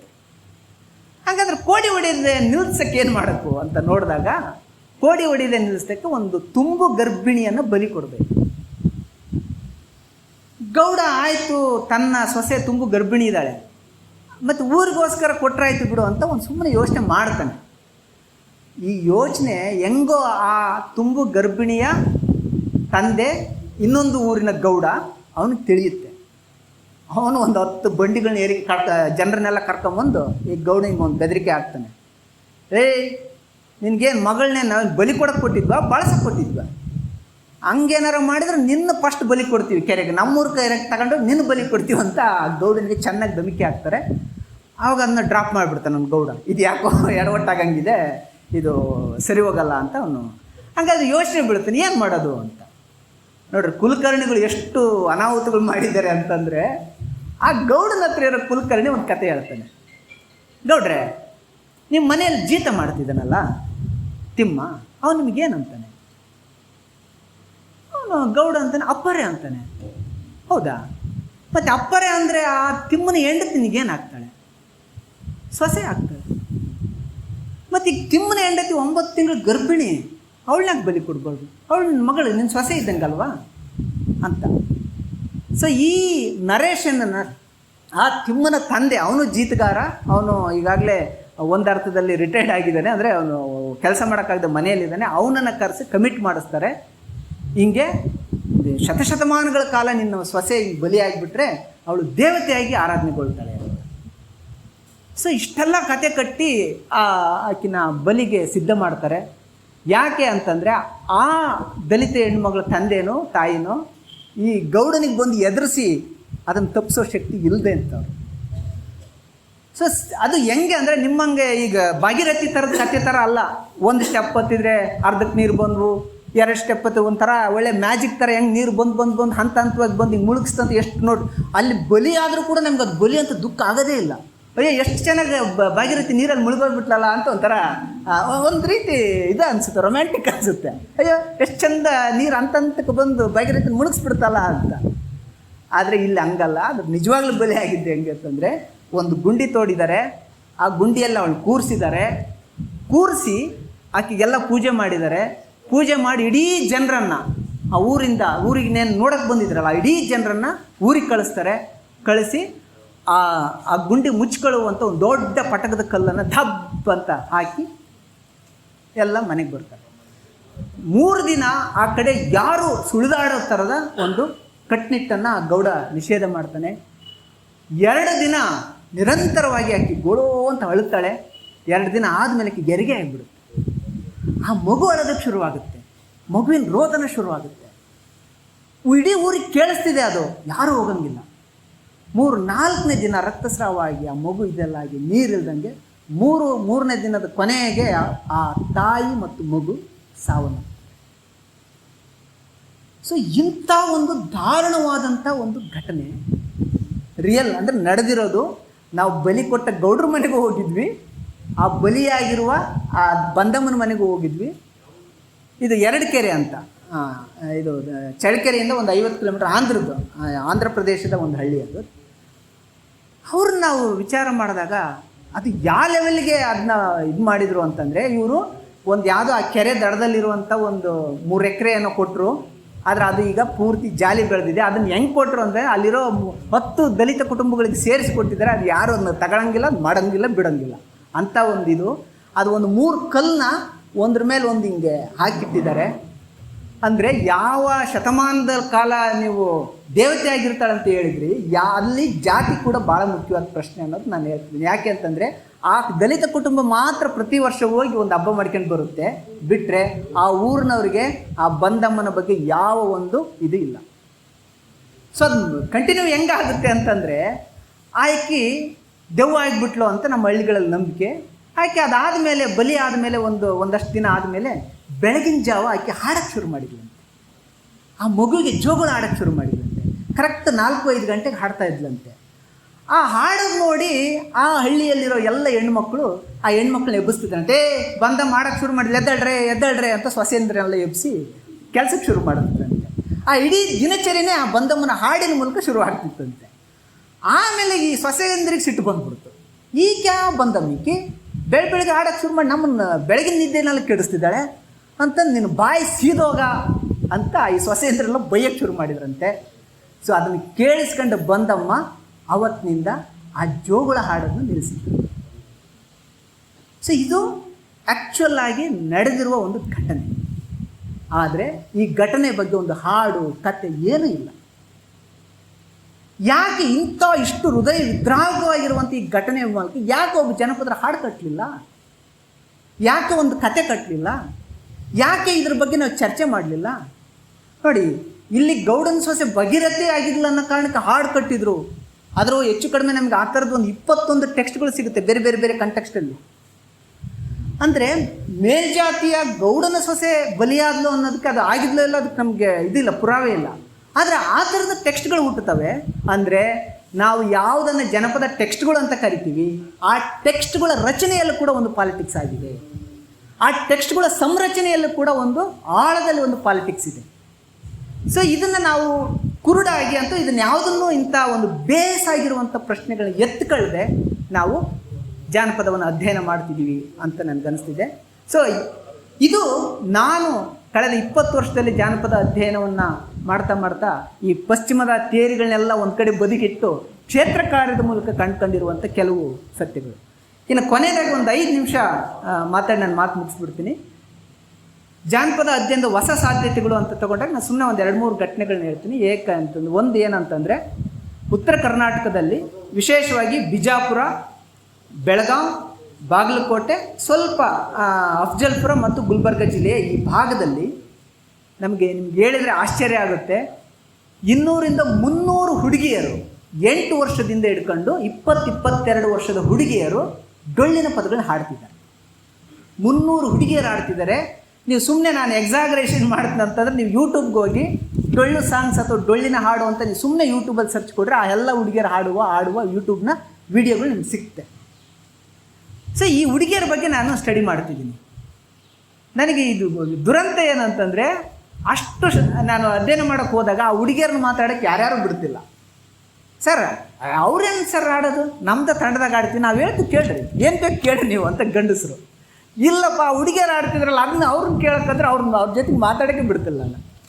ಸೊ ಅದಕ್ಕೆ ಒಂದು ಅಂದರೆ ಅದು ಹೆಂಗಾಗ್ತಿದೆ ಅಂತಂದರೆ 2 ಥರದ್ದು ಇದೆ. ಒಂದು, ಆ ಹುಡುಗಿಯರು ಹಗಲು ರಾತ್ರಿ ಹಾಡೋಕ್ಕೆ ಹೋಗ್ತಿರೋದ್ರಿಂದ ಅವ್ರ ಸ್ಕೂಲ್ ಡಿಸ್ಕನೆಕ್ಟ್ ಆಗ್ತಿದೆ.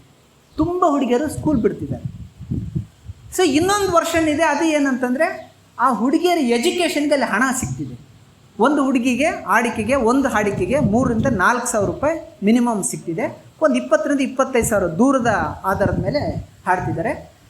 ಈ ಥರದ ಈ ಹಾಡಿಕೆ ಇದೆಯಲ್ಲ, ಅಲ್ಲಿ ಗಂಡಸರನ್ನು ನಾನು ಸುಮ್ಮನೆ ಅಲ್ಲಿ ಡೊಳ್ಳಿನ ಹಾಡು ಗಂಡಸರನ್ನು ಮಾತಾಡಿಸ್ತೀನಿ. ಎಷ್ಟು ಸಿಟ್ಟು, ಎಷ್ಟು ನಕಶಿಕಾಂತ ಸಿಟ್ಟು ಅಂದರೆ, ಆ ಹುಡುಗಿಯರು ಏನು ಆಡ್ತಾರೆ ಸರ್, ಈ ಜನರಿಗೆ ಬುದ್ಧಿಲ್ಲ, ಬರೇ ಹುಡುಗಿಯರ್ಗೆ ಮೇಳ ಕರೆಸ್ತಾರೆ, ಹುಡುಗಿಯರ ಮೇಳ ಕರೆಸ್ತಾರೆ. ಪ್ರತಿ ಊರಲ್ಲಿ ಹೆಂಗಾಗಿದೆ, ಹುಡುಗಿಯರ ಮೇಳ ಇದ್ರೆ ಕರೆಸ್ತಾರೆ, ಇಲ್ಲಾಂದ್ರೆ ಕರೆಸಲ್ಲ. ಅಲ್ಲಿಗೆ ಹೋಗಿ ನಿಂತ್ಕೊಂಡ್ಬಿಟ್ಟಿದೆ. ಈ ಟ್ರಾನ್ಸ್ಫಾರ್ಮೇಷನ್ ಇದೆಯಲ್ಲ, ಇದು ಅದ್ಭುತವಾಗಿ ಟ್ರಾನ್ಸ್ಫಾರ್ಮೇಷನ್ ಆಗಿದೆ. ಬಹುಶಃ ನನಗೆ ಇದನ್ನು ಬರೀ ಕರ್ನಾಟಕದಂತ ಅಲ್ಲ, ಇಂಡಿಯಾದ ಫೋಕ್ಲೋರ್ ಅಂತ ನೋಡುವಾಗಲೂ ಕೂಡ ಇದು ಒಂದು ಭಾಳ ಮಹತ್ವದ ಒಂದು ಬೆಳವಣಿಗೆ ಅಂತ ನನಗೆ ಅನಿಸ್ತಿದೆ. ಯಾಕಂದರೆ 200-300 ಹುಡುಗಿಯರು ಬಂದು ಸಾರ್ವಜನಿಕ ಸಭೆಯನ್ನು ಉದ್ದೇಶಿಸಿ ಹಾಡು ಹೇಳೋದಕ್ಕೆ ಶುರು ಮಾಡಿದ್ದಾರೆ.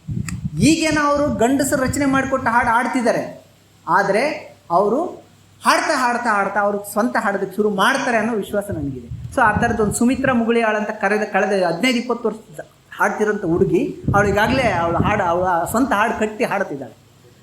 ಸೊ ಇದು ಈ ಥರದ್ದು ಅಂದರೆ ನಾವು ಯಾವುದನ್ನು ಜನಪದ ಅಂತ ಭಾವಿಸಿದ್ವೋ, ಹೋಗಲಿ ಅದ್ರ ಬಗ್ಗೆ ಕ್ರಿಟಿಕಲ್ ಬೇಡವೇ ಬೇಡ, ಯಾವುದನ್ನೇ ಜನಪದ ಅಂತ ಭಾವಿಸಿದ್ವೋ ಅಂಥದ್ರೊಳಗೆ ಇಂಥ ಅನೇಕ ಚಲನೆಗಳು ಆಗ್ತಿದೆ, ಅನೇಕ ಪಲ್ಲಟಗಳಾಗ್ತಿದೆ.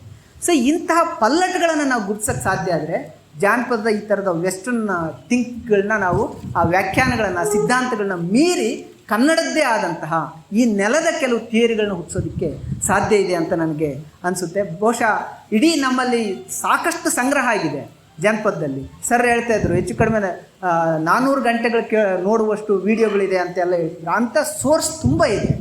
ಆದರೆ ಆ ಸೋರ್ಸ್ನ ಹೆಂಗೆ ಮಾಡ್ತಿದ್ದಾರೆ ಅಂತಂದರೆ, ನಮ್ಮ ಜಾನಪದ ಸಂಶೋಧನೆಗಳು ಕೊಪ್ಪಳ ಜಿಲ್ಲೆಯ ಜಾನಪದ ಅಂತಂದ್ರೆ ಇರೋಬ್ಬರ ಎಲ್ಲ ಹಾಡುಗಳು ತಗೊಂಬಂದು ಅಲ್ಲೇ ಹಾಕಿದ್ದು ಕೊಪ್ಪಳದದ್ದು ಅಂತ ಕ್ಲೈಮ್ ಮಾಡ್ತಿದ್ದಾರೆ. ಅದೇ ಹಾಡುಗಳನ್ನ ತಗೊಂಬಂದು ಬೆಳಗಾವಿ ಜಿಲ್ಲೆದಂತ ಕ್ಲೈಮ್ ಮಾಡ್ತಿದ್ದಾರೆ. ಅಂದರೆ ಅಷ್ಟು ಈಸಿಯಾಗಿ ಹೋಗ್ಬಿಟ್ಟಿದೆ. ಬಹುಶಃ ನನ್ನ ಪ್ರಕಾರ ಈಸಿಯಾಗಿ PhD ತಗೊಳ್ಳೋದು ಅಂದರೆ ಜಾನಪದ ಅಂತ ನನ್ನ ಎದುರಿಗೆ ಮಾತಾಡಿರೋ ನೋಡಿ, ಭಾಳ ಈಸಿ ನೋಡ, ಒಂದಷ್ಟು ಹಾಡುಗಳೆಲ್ಲ ಸಂಗ್ರಹ ಮಾಡಿಟ್ರೆ ಅವನು ಅಷ್ಟು ಇವನು ಅಷ್ಟು, ಅಲ್ಲೇ ಒಂದಷ್ಟು ಗಾದೆ, ಇಲ್ಲೇ ಒಂದಷ್ಟು ಇವನ್ನೆಲ್ಲ ತಗೊಂಡು ಅದು ಕೊಪ್ಪಳದಂತ ಹಾಕಿ ಕೊಪ್ಪಳ ಜಿಲ್ಲೆ ಜಾನಪದ ಅಂತ ಒಂದು PhD ಥೀಸಿಸ್ ತಗೊಂಡ್ಬಿಡ್ತಿದ್ದಾರೆ. ಸೊ ಇಷ್ಟು ಲೈಟಾಗಿ ಹೋಗಿದೆ. ಬಟ್ ಇದನ್ನು ನಾವು ಗಂಭೀರವಾಗಿ ಅಧ್ಯಯನ ಮಾಡಬೇಕು. ನಾನೇನು ಹೇಳಿದೆ ಅಂದರೆ, ಒಂದು ತಲೆಮಾರಿನ ಒಂದು ತಲೆಮಾರಿಗೆ ಫಿಲ್ಟ್ರೇಷನ್ ಬಂತು ಅಂತಂದ್ವಲ್ಲ, ನಮ್ಮ ಜಾನಪದ ಅಧ್ಯಯನದ ಹೊಸ ಸಾಧ್ಯತೆಗಳು ಅಂತ ನಾನು ಭಾವಿಸೋದು, ನಾವು ಆ ಥರದ ಒಂದು ಹೊಸ ಫಿಲ್ಟ್ರೇಷನನ್ನು ಶುರು ಮಾಡಬೇಕು. ಏನು ಅಂತಂದರೆ, ಅದು ಕಾನ್ಸ್ಟಿಟ್ಯೂಷನ್ನಿನ ಜರಡಿಯಲ್ಲಿ ನಮ್ಮ ಇಡೀ ನಮ್ಮ ಜಾನಪದ ಪಠ್ಯಗಳನ್ನು ಸೋಸಬೇಕಾಗಿದೆ. ಸೊ ಇದನ್ನು ಕುವೆಂಪು ಅವರು ಭಾಳ ಚೆನ್ನಾಗಿ ಹೇಳಿದ್ದಾರೆ. ಯಾಕೆಂದರೆ ದೇಜಗೌ ಅವರೆಲ್ಲ ದೊಡ್ಡ ಮಟ್ಟದಲ್ಲಿ ಸಂಗ್ರಹ ಮಾಡ್ತಿದ್ದಾಗ ಅವ್ರು ಅವ್ರಿಗೇನು ಅಪ್ರಿಷಿಯೇಟ್ ಮಾಡಲಿಲ್ಲ ಕುವೆಂಪು ಅವರು. ಅದನ್ನ ಅವರು ಒಂದು ಸಂದರ್ಶನದಲ್ಲಿ ಹೇಳಿದ್ದಾರೆ. ಏನಂತಂದರೆ, ಅವ್ರು ಅಪ್ರಿಷಿಯೇಟ್ ಮಾಡಲಿಲ್ಲಂತೆ ದೇಜಗೌ ಅವರು. ಏನು ಸರ್, ನಾವು ಇಷ್ಟೆಲ್ಲ ಜಾನಪದ ಮೇಲೆ ಅಧ್ಯಯನ ಮಾಡ್ತಿದ್ದೀವಿ, ನೀವೇನು ನಮ್ಗೆ ಅಪ್ರಿಷಿಯೇಟೇ ಮಾಡಿಲ್ಲ ಅಂತ. ಅವಾಗ ಕುವೆಂಪು ಹೇಳಿದಂತೆ, ಏನಪ್ಪ ಪರಂಪರೆಯಿಂದ ಬಂದರೆ ಎಲ್ಲ ಮೌಢ್ಯ, ಅದು ಕಸ ಪಸ ಎಲ್ಲ ತಗೊಂಬಂದು ನೀವು ರಾಶಿ ಹಾಕೊಂಡು ಪುಸ್ತಕ ಪ್ರಿಂಟ್ ಮಾಡೋ ನಿಮ್ಮ ಹುಮ್ಮಸ್ ನೋಡಿದರೆ, ನಾನೇನಾರು ಹೇಳಿದ್ರೆ ಅದನ್ನ ನಿಲ್ಲಿಸ್ಬಿಡ್ತೀರಂತ, ಅದಕ್ಕೆ ನಿಮ್ಮ ಬಗ್ಗೆ ಏನೂ ಹೇಳ್ತಿಲ್ಲ ಅಂತ.